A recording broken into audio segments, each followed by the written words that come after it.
నమస్తే అండి. నేను రజాక్. కేతిరెడ్డి వెంకట రామిరెడ్డి గారు. సో మనందరికి కూడా తెలిసిందే, ధర్మవరం నియోజకవర్గంలో ఈయన ఆ నియోజకవర్గం మొత్తం కూడా తిరిగినాడు, పాదయాత్ర చేసినాడు, అన్ని యాత్రలు చేసినాడు. వాటికి సంబంధించిన వీడియోలన్నింటినీ కూడా సోషల్ మీడియా వేదికగా పెట్టించినాడు. అంతా బాగుంది. అసలు ఈయన గెలుస్తాడని చెప్పేసి పార్టీలకు అతీతంగా అనుకున్నారు, కానీ ఈయన ఓడిపోయాడు. అయితే ఓడిపోయిన తర్వాత ఇంతకాలానికి బయటకు వచ్చాడు. రీసెంట్గా ఒక యూట్యూబ్ ఛానల్కి ఇంటర్వ్యూ ఇచ్చాడు. ఆ తర్వాత ఈరోజు జాఫర్కి ఇంటర్వ్యూ ఇచ్చాడు. సో ఎక్కడికి వెళ్ళినా సరే మెగా ఫ్యామిలీ గురించి, పవన్ కళ్యాణ్ గారి గురించి, చిరంజీవి గారి గురించి పదే మాట్లాడడం జరిగింది. సరే, ఒక లీడర్గా, ఒక పార్టీ నాయకుడిగా ఆయన మాట్లాడకూడదంటే మాట్లాడొచ్చు, కానీ ఆయన మాట్లాడుతున్న మాటలు చూడండి ఏ విధంగా ఉంటున్నాయో. మొన్న చిరంజీవి గారిని మెత్తని కత్తి అంటూ సంబోధిస్తూ చిరంజీవి గారిని ఒక రకంగా టార్గెట్ చేసే ప్రయత్నం చేసినాడు. అదేవిధంగా పవన్ కళ్యాణ్ గారి విషయంలో కూడా అదే జరుగుతోంది. నిన్న జాఫర్ గారికి ఇచ్చినటువంటి ఇంటర్వ్యూలో కూడా చిరంజీవి గారిని ఉద్దేశించి ముదురు వంటి వ్యాఖ్యానించడం అయితే జరిగింది. అయితే వీడియో మొత్తం మీరు చూడండి. జగన్మోహన్ రెడ్డి విషయానికి వస్తే మాత్రం జగన్మోహన్ రెడ్డి గారు అంటాడు. అదే పవన్ కళ్యాణ్ గారు, అదేవిధంగా మన చిరంజీవి గారి విషయానికి వస్తే చిరంజీవి పవన్ కళ్యాణ్ అంటూ ఏకవచనంతో సంబోధిస్తూ ఉంటాడు. సో ఆయన డిఫరెన్స్ ఏంటనేది అక్కడే మనకు క్లారిటీగా అర్థమవుతుంది. ఇక దీనికి సంబంధించి పూర్తి వివరాల్లోకి వెళ్తే ఏం లేదు, అల్లు అర్జున్ అనే టాపిక్ని జాఫర్ ఎత్తాడనమాట. సో జాఫర్ ఎత్తిన తర్వాత చిరంజీవి గారి గురించి, పవన్ కళ్యాణ్ గారి గురించి మాట్లాడుతూ ఆయన పవన్ కళ్యాణ్ గారు రిపబ్లిక్ సినిమా ప్రీలీజ్ ఈవెంట్లో మాట్లాడిన దానికి కాను, చిరంజీవి గారు దండాలు దర్శకాలు పెట్టించుకున్న దానికి కాను ఈయన రకరకాల ఎగ్జామ్షన్స్ని ఏర్పాటు చేయించి ఒక రకమైన వేలో ఒక ప్రొజెక్షన్ ఇచ్చే ప్రయత్నం చేశాడు. అసలు దీనికి సంబంధించి మనం పూర్తిగా మాట్లాడుకుంటే అసలు నిజంగా ఈయన మాట్లాడిన దాంట్లో ఎంతవరకు న్యాయం ఉంది అనేది చూద్దాం.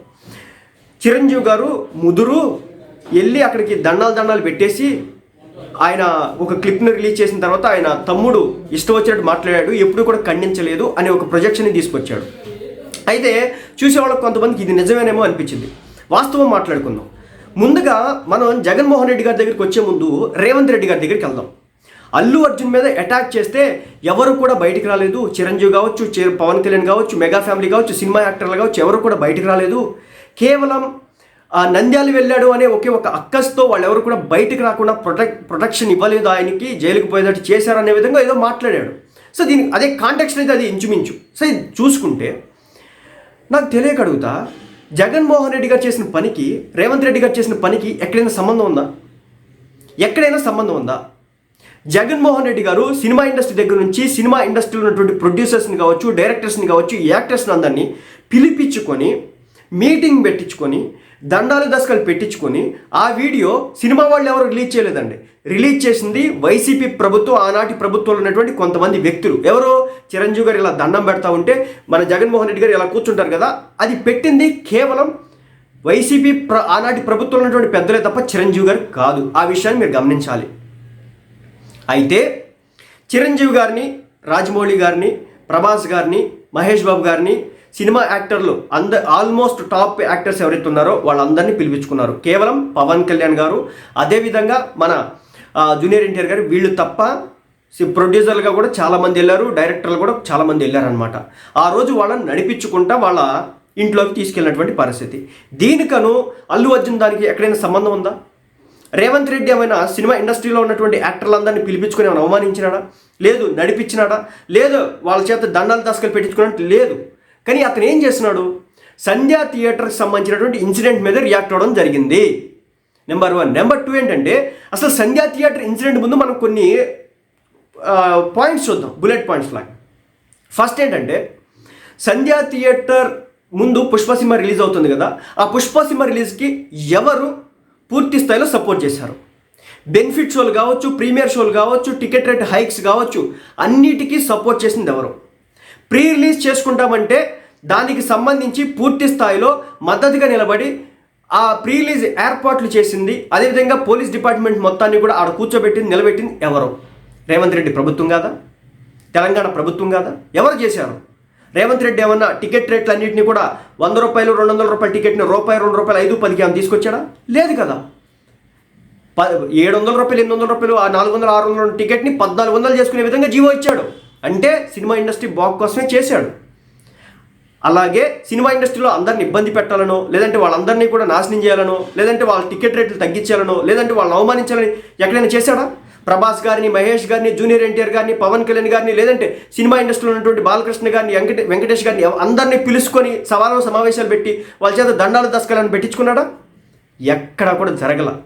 అతను సినిమాకి సపోర్ట్ చేశాడు, పుష్ప సినిమా సపోర్ట్ చేసిన తర్వాత స్టాంపేడ్ జరిగింది. అక్కడ అప్పుడున్నటువంటి అల్లు అర్జున్ గారు, ఆయన టీం కావచ్చు, వాళ్ళ వ్యవహారం కావచ్చు, అంతా కొంచెం డిఫరెంట్గా ఉంది. అది ప్రభుత్వానికి ఎప్పుడైతే చేటు చేస్తుంది అనుకున్నాడో ఎదురుదాడి స్టార్ట్ చేసినాడు, అసెంబ్లీలో మాట్లాడేదాకా వెళ్ళినాడు. అప్పుడు అల్లు అర్జున్ మీద అటాక్ స్టార్ట్ అయింది. ఆ అటాక్ స్టార్ట్ అయిన తర్వాత సినిమా ఇండస్ట్రీని టార్గెట్ చేసినాడా? లేదు. ఆయన ప్రీమియర్ షోలు మేము ఇవ్వమని చెప్పాడు. కానీ మొన్న దిల్ రాజు సినిమాకి సంబంధించి గేమ్ చేంజర్ సినిమాకి ప్రీమియర్స్ ఇచ్చాడు కదా. అదేవిధంగా టికెట్ రేట్స్ హైక్స్ కూడా ఎంతో కొంత పెంచుకునేలాగా జీవో ఇచ్చాడు కదా. ఎందుకు ఇచ్చినాడు? ఇప్పుడు మనం రేవంత్ రెడ్డి సినిమా ఇండస్ట్రీకి ఇంత చేసినాడు. కేవలం అల్లు అర్జున్ ఒక పర్సన్ని మాత్రమే అతను టార్గెట్ చేసినాడు. ఎందుకు? ఆ స్టాంపేడ్ జరగకపోతే, ఏదైతే ఆ రోజు జరిగినటువంటి ఆ దరిద్రం జరగకపోతే అసలు ఉండేది కాదు. ఆ తల్లి మరణించింది, ఆ కొడుకు బిడ్డ ఇప్పటికి 2 నెలలుగా ఇంకా అదే ప్లేస్లో ఉన్నాడు, అదే హాస్పిటల్లో ఉన్నాడు, ఎవరిని గుర్తుపట్టలేనటువంటి స్టేజ్లో ఉన్నాడు. వాళ్ళు గవర్నమెంట్ పర్మిషన్స్ ఇవ్వలేదు అల్లు అర్జున్ రావడానికి. సో అక్కడికి రావద్దని చెప్పేసి థియేటర్ యాజమాన్యం కూడా చెప్తే అన్నీ అక్కడ జరిగినాయి కాబట్టి దాని రీత్యా వాళ్ళు చర్యలు తీసుకున్నారు. కానీ మరి మిగిలిన యాక్టర్ల సినిమాల మీద ఎందుకు చర్యలు తీసుకోలేదు? సో అదే విషయం ఇప్పుడు మనం ఆంధ్రాకి వద్దాం. జగన్మోహన్ రెడ్డి గారు ఏం చేసినాడు? మహేష్ గారిని, ప్రభాస్ గారిని, రాజమౌళి గారిని, మన డివివి దానయ్య గారు, ఈయన ప్రొడ్యూసర్లు, వీళ్ళు యాక్టర్లు అందరినీ పిలిపించుకున్నాడు. సో ఆయన రోడ్డు మీద దగ్గర నుంచి ఇంటి దోపల దాకా నడిపించుకున్నాడంట. తర్వాత కూర్చోబెట్టి ఏదైతే చిరంజీవి గారు దండాలు దశకాలు పెట్టినాయో ఆ వీడియోలన్నింటినీ బయటకు పెట్టారు. అది ఎవరు పెట్టమన్నారు? ఎవరైనా పెట్టమన్నారా? మీరే పెట్టుకున్నారు కదా. అది చూడటానికి చిరంజీవి గారిని చిన్నోడిని చేసినట్టు అనిపించింది ఆ స్థాయిలో ఉన్నటువంటి వ్యక్తిని. సో అదేవిధంగా సినిమా ఇండస్ట్రీ మీద అక్కస్తోనే కదా 5, 10, 15 పవన్ కళ్యాణ్ గారి సినిమా టికెట్ రేట్లు ఎంతండి? ఆ టికెట్ రేట్లతో మేము సినిమాలు నడపలేమని చెప్పేసి ఆనాడు సినిమా థియేటర్లు అన్నీ కూడా క్లోజ్ చేసుకున్నటువంటి పరిస్థితి. ప్రొడ్యూసర్ దిల్ రాజు గారు వకీల్ సాబ్ సినిమా అసలు ఆయన ఎంత ఇబ్బంది పడ్డాడో, భీమ్లా నాయక్ సినిమాకి ఎంత ఇబ్బంది పడ్డారు వాళ్ళు. 5, 10 టికెట్లు ఏంటండి? ఆ రోజు మేమే మాట్లాడాము, పెట్టావు ఒక 50 రూపాయలు పెట్టు, 100 రూపాయలు పెట్టు, కాదనట్లేదు. మరి 5, 10, 15 రూపాయలు టికెట్ ఎవరి ఆర్థిక మూలాల మీద దెబ్బలు కొడదామని. బాలకృష్ణ సినిమా కూడా అలాగే వచ్చింది. ఆనాడు నాగార్జున మాట్లాడాడు, నాకు ఆ టికెట్ రేట్లో నాకు సరిపోద్ది అన్నట్టు. ఆనాడు మాట్లాడలేదే. అసలుకి దానికి దీనికి ఏమైనా సంబంధం ఉందా? రేవంత్ రెడ్డి గారు ఇబ్బంది పెట్టేశాడు సినిమా ఇండస్ట్రీ అని చెప్పుకోవడానికి అక్కడ హైక్లు ఇచ్చి, ప్రీమియర్ షోలకి ఇచ్చి, తర్వాత మన ప్రీ రిలీజ్ ఈవెంట్ గ్రాండ్గా చేసుకోవడానికి అవకాశం కల్పించి, పోలీస్ డిపార్ట్మెంట్ మొత్తాన్ని కూడా చేతిలో పెట్టి ఎల్లండి అయ్యే బాగా చేసుకోండి అని చెప్పడం ఎక్కడ? కాదు, అందరు యాక్టర్లను ఇంటికి పిలిపించుకొని వాళ్ళని అవమానించే విధంగా వీడియోలు బయటకు రిలీజ్ చేయడం ఎక్కడ? సో మరి ఈనాడు పవన్ కళ్యాణ్ గారు ఎందుకు రెచ్చిపోలేదు, దేనికోసం రెచ్చిపోలేదు, వాళ్ళ ఆస్తులు అక్కడ ఉన్నాయి కదా అని చెప్పేసి ఈయన మాట్లాడుతున్నాడు. ఏం ఆస్తులు? ఎంత ఆస్తులు? ఎవరి మీద జరగట్లేదు? మన జరగలేదా? దిల్ రాజు గారి ఆఫీస్ మీద దాడి జరగలేదా? జరిగింది కదా. సో అంటే ప్రభుత్వం తరపున అక్కడ చేస్తుంది, కానీ మరీ దారుణంగా, అత్యంత హేయంగా, నీచంగా ఏం చేయట్లేదు కదా. పవన్ కళ్యాణ్ స్పందించలేదు. ఎందుకు స్పందించాలి? స్పందించినాడు కదా. అల్లు అర్జున్ తరపున మాట్లాడాడు, ప్రభుత్వం తరపున మాట్లాడాడు కదా. ఇంకా స్పందించేదేంటి? ఆయన అల్లు అర్జున్ వాళ్ళు పట్టుకున్నదేంటి? అక్కడ అది జరిగింది, ఆయన వెళ్ళొద్దంటే వెళ్ళాడు. సో దాని రీత్యా జరిగింది అనేది ఇక్కడ కేవలం నంద్యాల వెళ్ళడం కారణంగానే ఈరోజు చిరంజీవి, పవన్ కళ్యాణ్ వచ్చి అల్లు అర్జున్ వెనక్కి నిలబడలేదంటే దీనికంటే ఇంకా మాట్లాడడం చాలా ఉంది. సో చూడండి వీళ్ళ యొక్క డైవర్షన్ పాలిటిక్స్. ఒక పక్క జగన్మోహన్ రెడ్డి గారు టికెట్ రేట్లు తగ్గించేసి సినిమా ఇండస్ట్రీని అతలకుతలం చేసి, మరో పక్క సినిమా ఇండస్ట్రీ వాళ్ళందరూ అవమానించే విధంగా అక్కడ పిలిపించుకొని వాళ్ళ చేత అది ఇది చేపించి అంత చేస్తాం. ఇక్కడ ఈయన రేవంత్ రెడ్డి గారు సినిమా ఇండస్ట్రీకి ప్రోత్సాహకంగా చాలా చాలా చేకూర్చి ఇచ్చి, అక్కడ జరగకుండా తప్పు జరిగితే దాంట్లో ఉన్నటువంటి ఒక వ్యక్తిని తీసుకెళ్ళి జైల్లో పెట్టడం ఎక్కడ? ఈయన ఈరోజు ఏంది, పవన్ కళ్యాణ్ గారు గట్టి కత్తి, ఆయన మెత్తడి కత్తి, ముదురు, ఇలా ఉంటుంది అనమాట. సో వీళ్ళ రాజకీయాల కోసం వీళ్ళు ఇలా మాట్లాడుతూ ఉంటారు. మీరు ఇవేవి కూడా పట్టించుకోవద్దు. ఇలాంటి మొక్కలు మీరు షేర్ చేసినా నాకు అనవసరం, వేస్ట్ అవి. ఎందుకంటే ఆయన చిరంజీవి ఏంటి అనేది అందరికీ తెలుసు, పవన్ కళ్యాణ్ గారు ఏంటి అనేది అందరికీ తెలుసు. వాళ్ళు డెమిగార్డ్స్గా చూస్తారు సదరన్ పార్ట్లో. ఎందుకు డెమిగార్డ్స్గా చూస్తున్నారు వాళ్ళని? ఒక అభిమానికి ఆపద వచ్చిన ఇంటికి గుమ్మం తడితే వాళ్ళకి ఎంతో కొంత సహాయం చేస్తారు. అది ఆరోగ్యపరంగా, ఆపరంగా నాకే తెలుసు. రీసెంట్గా ఒక యూట్యూబర్ వాళ్ళ బ్రదర్కి ఇష్యూ వస్తే నాగబాబు గారు హెల్ప్ చేశారు. Oxygen bank, blood bank, I banks ద్వారా ఎంతోమందికి కళ్ళదానం, రక్తదానం చేస్తున్నారు. వాళ్ళ బర్త్డేలు వచ్చినాయంటే అక్కడ బ్లడ్ మొత్తం కలెక్ట్ చేసి రాష్ట్రంలో ఎవరికైనా బ్లడ్ కావాలంటే వెంటనే పంపిస్తున్నారు. ఇదే పవన్ కళ్యాణ్ గారు తన కోట్లు డొనేట్ చేశాడు. ఏ రాజకీయ నాయకుడు ఇలా చేశారని చెప్పేసి అదేవిధంగా రాజకీయ నాయకులు చేస్తే ఎందుకు డెమిగాడ్స్ అవరు వాళ్ళకి? పవన్ కళ్యాణ్ గారు తను అధికారం లేనప్పుడు కౌలు రైతు భరోసా ఏర్పాటు చేసుకొని కౌలు రైతులకు అండగా నిలబడ్డాడు. ఆయన అంత చేశాడు కౌలు రైతులందరికీ కూడా. మరి అందుకోసం అని చెప్పేసి ఆయన డెమికార్డ్గా చూస్తారు. రామ్ చరణ్ మన ఆంధ్రాలో విజయవాడలో పెద్ద వరదలు వచ్చినాయి. వెంటనే మన సినిమా ఇండస్ట్రీ స్పందించింది కదా. అల్లు అర్జున్ కోటి ఇచ్చినాడు, రామ్ చరణ్ గారు కోటి ఇచ్చినాడు, పవన్ కళ్యాణ్ గారు 1 కోటి ఇచ్చినాడు, 2 కోట్లు ఇచ్చినాడు, చిరంజీవి గారు ఇచ్చినాడు, వాళ్ళు ఇచ్చినాడు. సినిమా ఇండస్ట్రీ ఇచ్చింది కదా. మిగిలిన సినిమా ఇండస్ట్రీ అలా ఉండదు. తమిళనాడులో ఫ్లడ్స్ వస్తే తమిళ ఇండస్ట్రీ రియాక్ట్ కాదు. కర్ణాటకలో వస్తే కర్ణాటక ఇండస్ట్రీ పెద్ద రియాక్ట్ కాదు. మన తెలుగు వాళ్ళు కర్ణాటకలో ఫ్లడ్స్ వచ్చినా వెంటనే రెస్పాండ్ అవుతారు, తమిళనాడులో ఫ్లడ్లు వచ్చినా వెంటనే రెస్పాండ్ అవుతారు, నార్త్ ఇండియాలో విధ్వంసం జరిగినా ముందే మనమే రెస్పాండ్ అవుతారు. అందుకోసం అని చెప్పేసి వాళ్ళకు ఉన్నటువంటి ర్యాపో. ఈరోజు జూనియర్ ఎన్టీఆర్ గారు అభిమానులు ఉన్నారు, ఫుడ్ ప్యాకెట్లు సరఫరా చేస్తున్నారు ఎవ్రీ డే. ఎందుకు చేస్తున్నారు? అప్పుడు అలాంటప్పుడు కదా మనం ఆయన అభిమానించేది. ఆయనకు తెలియకుండా అంత జరిగిద్దా? ఆయనకు వచ్చే దాంట్లో ఎంత చేపిస్తున్నాడు? ఇప్పుడు మహేష్ బాబు గారు ఉన్నారు, ఎంతమందికి గుండె ఆపరేషన్ చేపిస్తున్నాడు. ఒక సల్మాన్ ఖాన్, ఒక షారుఖ్ ఖాన్, ఒక అభిషేక్ బచ్చన్, ఒక అమితాబ్ బచ్చన్ తీసుకోండి, ఎంతమంది ఏం చేపించారు చూద్దాం. ఒక నందమూరి బాలకృష్ణ గారు ఉన్నారు, బసవతారక హాస్పిటల్ పెట్టి క్యాన్సర్తో ఇబ్బంది పడుతున్నటువంటి కుటుంబాలకు అండగా నిలబడుతున్నాడు. అందుకు వాళ్ళని అంతలా దేవుళ్ళనో లేకపోతే ఆయన అభిమానించడం జరుగుతోంది. ఇదే సినిమా ఇండస్ట్రీలో నుండి కొంతమంది పెద్దలు ₹1 కూడా విధించరు.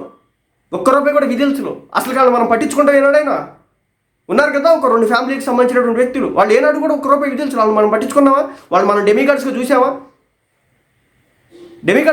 చెప్పండి మీరు. చూడండి, ఒక పెద్ద ఒక హీరో ఉన్నాడు, ఆయనకి 2 పెళ్ళిళ్ళు అయినాయి, 2 కొడుకులు ఉన్నారు. రీసెంట్గా ఇంకో పెళ్ళి ఆ కొడుకు కూడా అయిపోతే డివోర్స్ అయితే మళ్ళీ 2వ పెళ్లి చేసుకున్నాడు. ఇంకొక అబ్బాయి కూడా ఆల్మోస్ట్ మ్యారేజ్ క్యాన్సిల్ అయితే ఇంకొక అమ్మాయిని మళ్ళీ ఎంగేజ్మెంట్ చేసుకున్నాడు. వాళ్ళు ఏనాడైనా ఏదైనా చేశారా? లేదు. ఇంకో ఫ్యామిలీ ఉంది, మూవీ మొగల్స్ అంటారు, వాళ్ళు ఏం చేశారా? అదేవిధంగా మా చుంచుబాబు ఉంటాడు, ఏనాడు ఏం చేశాడా? మరి వాళ్ళని డెమిగాడ్స్ అనట్లేదు కదా. డెమిగాడ్స్ ఎవరినో వాళ్ళే అంటున్నారు.